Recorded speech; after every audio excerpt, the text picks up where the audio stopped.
Well, that was certainly something. How's it going, guys? Rushrom18 here, and today we're going to be talking about the new addition from the most recent Quality of Life Skullgirls mobile update, the official SGM tier list, and a few issues has. Now, the first issue that the official tier list has is that it doesn't have any sort of separate category for support variants. The likes of Surgeon General, Sketchy, Rose Tinted, Model Leader, Maid of Honor, and so on. These variants are just kind of lumped into offense. And some of them even get rated highly in certain categories, like of Surgeon General in SS tier PF offense, Rose Tinted being an S tier Rift offense, Sketchy being SS tier Rift offense, and so on. And this can actually cause for new players as to why these characters are actually ranked as highly as they are when they are not actually providing very much like offensive utility on point in terms of their damage or their on point utility. And that's because of what offense actually like suggests without the context, which is that it suggests things like how much damage a character does, how much utility they have when they're actually on point and in the fight actively, while support is actually a very team value based thing. The second problem that the tier list has, and it kind of also is a little bit of an extension of the first one as well with the supports, is that there's not enough context behind some of the ratings within the list. Technically, there's kind of just zero context behind, there's almost no context behind many of the ratings other than exactly what the letter grade describers are saying. And this can especially bite the list in cases like the case of Bloody Valentine's Rift rating. Now, Bloody Valentine's is Rift offense rating is SS, and she was likely given this rating because of her value as a critless attacker against Painwheels that are under Don't Poke the Boar, or even just just generically a Frost Armor Viking Cold or something like that.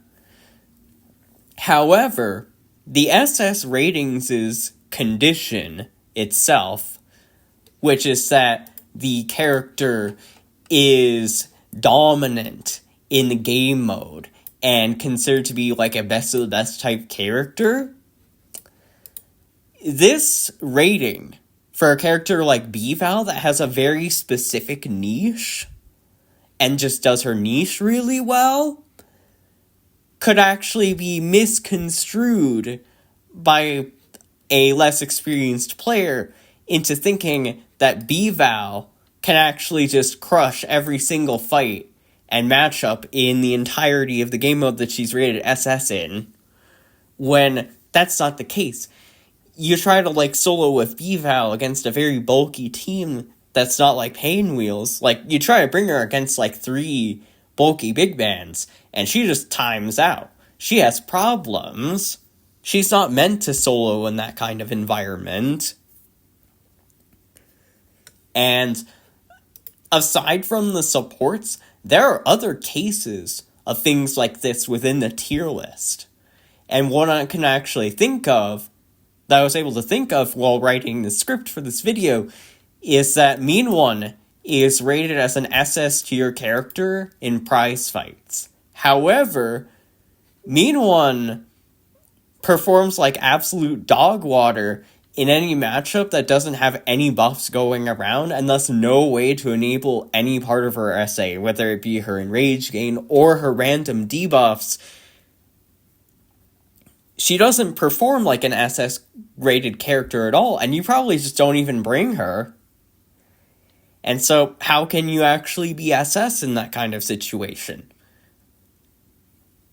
And the final and third issue I'm going to talk about for today's video with the tier list is that sometimes the tier list just ignores entire game mechanics or otherwise ignores certain...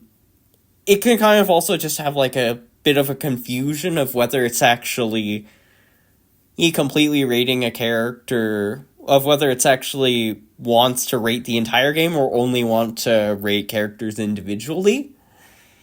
And the culprit for this particular category would be most of the bleeder variants. The likes of even something as simple as like Bad Hair Day or even more complicated bleeders like Wrestler Axe or Lethal Weapon and so on and so forth.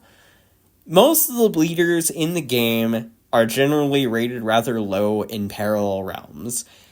And in a vacuum, this could be fine because Parallel Realms has that bleed conversion to regen modifier that makes the bleeds absolutely useless by themselves.